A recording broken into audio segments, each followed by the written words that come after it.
Hey everybody, welcome to another Rob review. Is that what I'm going to call it now? Nah. But anyways, one of my kids' favorite games of all time is a game that probably most of you can't stand. And it's Talisman. They love Talisman. It's their most favorite game of all time. And when they heard that Cataclysm was coming out, well, you knew for sure that I was going to get my hands on it. And today, we're going to be taking a look at Talisman Cataclysm. Is it good? Is it better? Does it stack up? Well, I guess there's only one way to find out. Let's go to the table.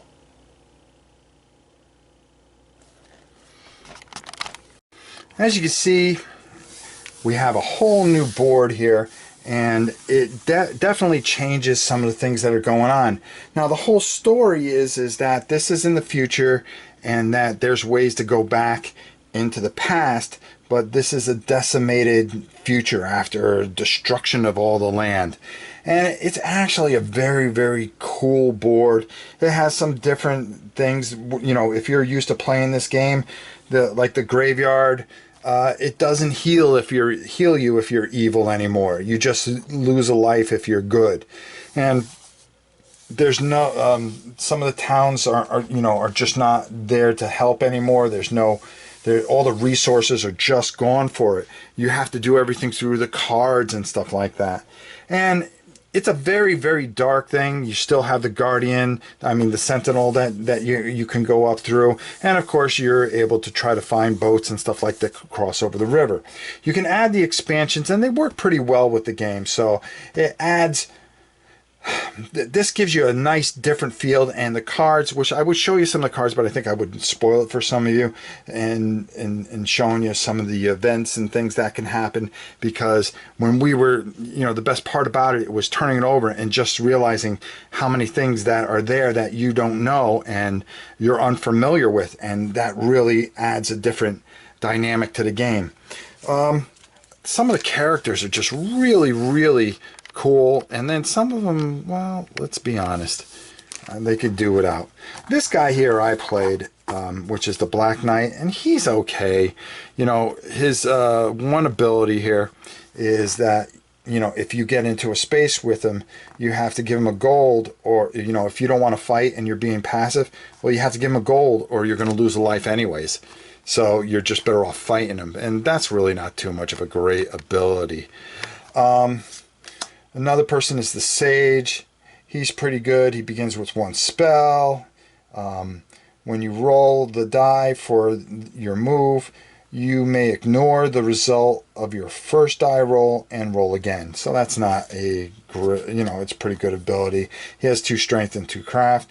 It comes with a Knight, which is pretty good. A Barbarian, which was in the original game by Games Workshop, so I'm kind of glad to see him come back. The Scavenger, he's actually pretty good. I'll let you guys discover that. The Arcane guy here, he's okay. They really, really like the Mutant, because you can take a life away and roll on this chart, and you can start gaining strength and different things depending on the rolls. So it's a pretty good ability. The Merchant is really good. And then finally, which the character that I think is just OP, and that's what the kid said, is this Dark Cultist. Every time you kill an enemy, you roll on this chart, but nothing bad happens when you roll on this chart, which is unusual, because in this game, 99% of the time when you roll, you have a good chance of something bad happen to you on the cards. I'll tell you that much. But you can gain a fate, gain a gold, but then, that's for 1 and 2. But if you're rolling your, common numbers like 3, 4, and 5, you can gain a craft and a strength. So every time you kill an enemy, you can end up gaining strength on top of the fact of trading in the cards and getting abilities as well. It's really, really, she gets pumped up real quick, and having to deal with her was not fun. And guess who played her? Mimi, of course. Now, in the middle, of course, there's these cards here. And this one here we played, and I have to say that it almost felt like this was broken. That's the only bad thing that I can really say about this game. We really enjoyed it, but this one here, there's only one talisman in the whole game. So every time you have a chance to get a talisman, if somebody else has the talisman, you would just take it from them. So if you're on a quest, you can hold on to your quest, trade in your quest at any time. So if somebody goes through all this area, and then just take the talisman. So it's almost like the game won't end. These other ones, the Land of Wonder is pretty good. I don't want to spoil too much for you. Cult of the Dam is actually alright. And the Eternal Crown we really enjoyed. We thought that was a lot of fun too. So that's pretty much it for all the new stuff. I have to say, having a new board breathes a little life into this game. It really, really, really does.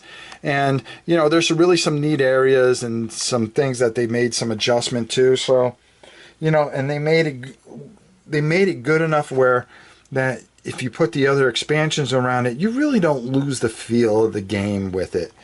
So, let's go up top and get my final thoughts on Talisman Cataclysm.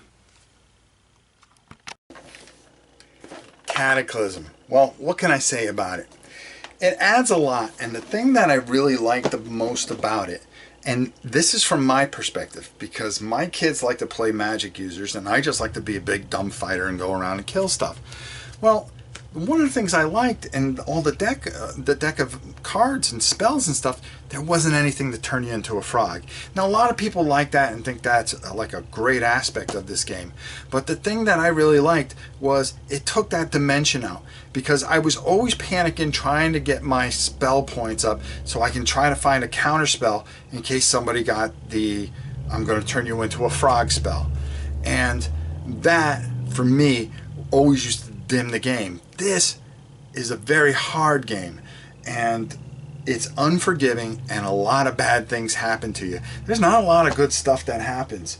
I liked a lot of the things. I liked the talisman quest, but the kids didn't really like it that much, because when it became a point where we were just stuck in the game, and somebody would go on a quest, get the talisman, and rip it from the other person's hand.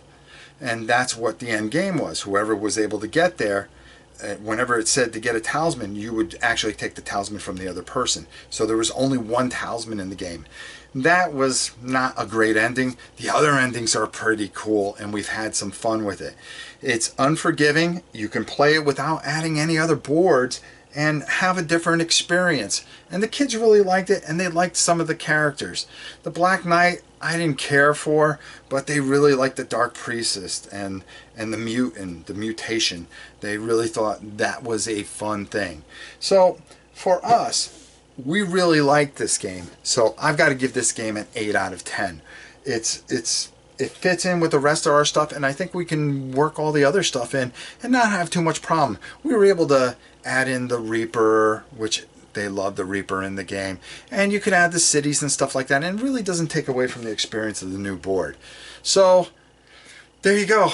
That's Talisman. So until next time, I'm Rob Warren, and we'll see you soon.